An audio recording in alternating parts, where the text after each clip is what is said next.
aku nyanyi gitu, karena itu aku dikasih pesan sama Dul kalau milih mic itu bukan dari mahalnya, seberapa mahal mic-nya, tapi kamu nyoba dulu nih nyaman enggak pada saat kamu nyanyi pakai mic itu gitu. Nah kalau aku sih mahal gitu, kalau mic itu udah cocok sama aku terus kayak punya feeling yang oke ya gas beli.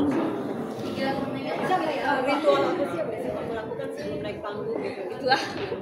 Ritual tidur cukup, terus aku biasanya suka banget minum jahe kan buat ngangetin tenggorokan, karena kan aku ya jujur kalau dari segi kualitas ya bukan aku merendahkan diriku, tapi aku masih harus banyak belajar lagi gitu Kak. Jadi ya supaya suaranya enak, terus tenggorokan juga enak ya, biar semakin pede juga yang minum jahe. Apakah rasa khawatir nggak sih kan soal diskriminasi soal royalti musik ini?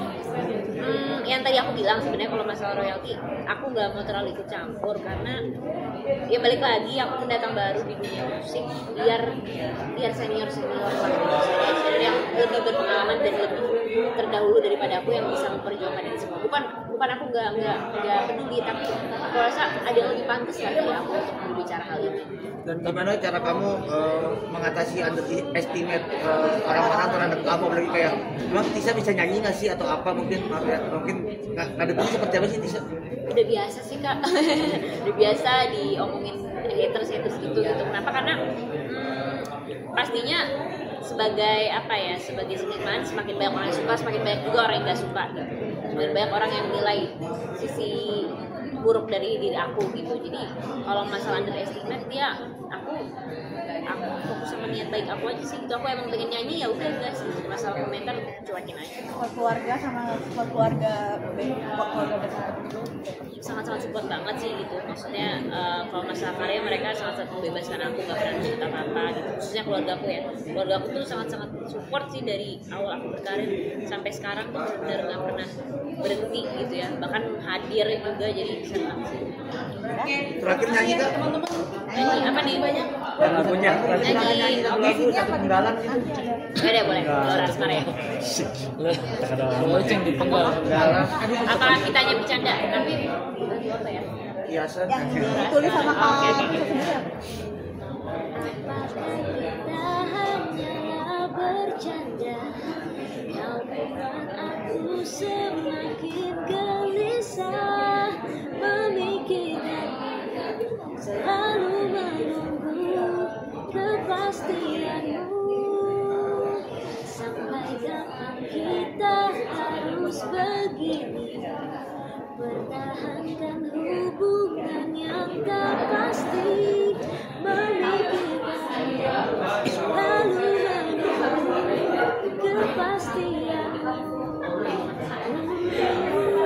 memikirkan selalu menunggu kepastianmu.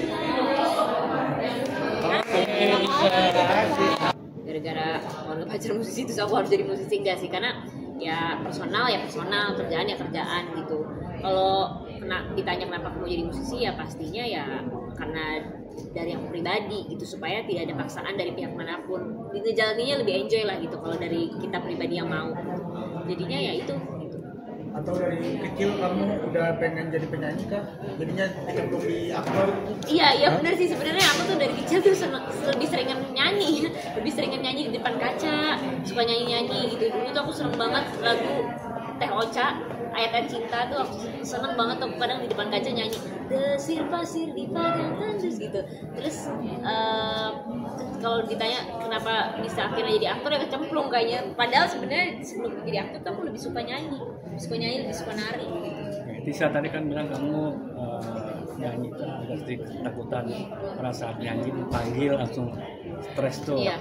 Kenapa sih, kan lu udah aktris itu, kenapa mesti ada rasa takut untuk tampil di depan umum? Karena basicnya aku mungkin seniman gitu kali ya, aku nggak bisa membranding diri aku juga sebagai artis atau public figure gitu, karena kalau artis kan public figure kehidupan pribadinya mungkin lebih banyak disorot daripada kehidupan karyanya gitu. Nah aku tuh sebenarnya pengen lebih ke arah sana gitu, banyak karya yang lebih disorot dibanding kehidupan personal aku gitu. Jadi makanya kalau tampil di depan orang, lihat ada kamera banyak, bahkan sekarang nih kadang aku tuh ngerasa ya pressure sebenarnya gitu, pressure, wah ada apa gitu. Jadi ya mungkin orang sedikit aja lah tahu kehidupan personal aku, tapi lebihnya aku pasti akan selalu menonjolkan karya aku gitu, bahkan di sosial media juga.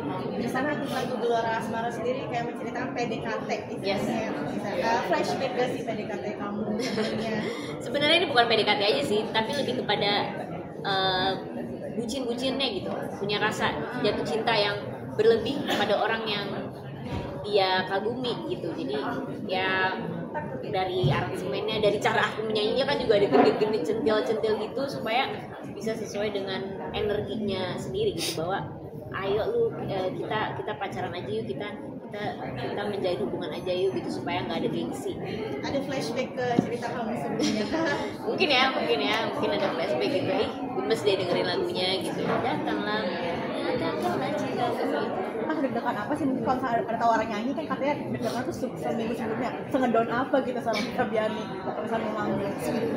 Bukan manggung aja Kak, aku emang kalau kadang di depan orang gitu misalnya harus ngomong apa di video tuh aku nggak bisa gitu, kecuali emang ya mau nggak mau gitu harus tampil gitu, ya pastinya harus acting kalau ya udah nih aku performer gitu, tapi di balik semua itu aku nggak bisa gitu, deg-degan lah aku. Bahkan kalau yang tadi aku bilang premier gitu, harus sapa teman-teman panggung gitu, hai welcome Tisa Beni, itu rasa deg-degannya deg-deg banget gitu. Emang bukan ke arah public figure banget kan gitu.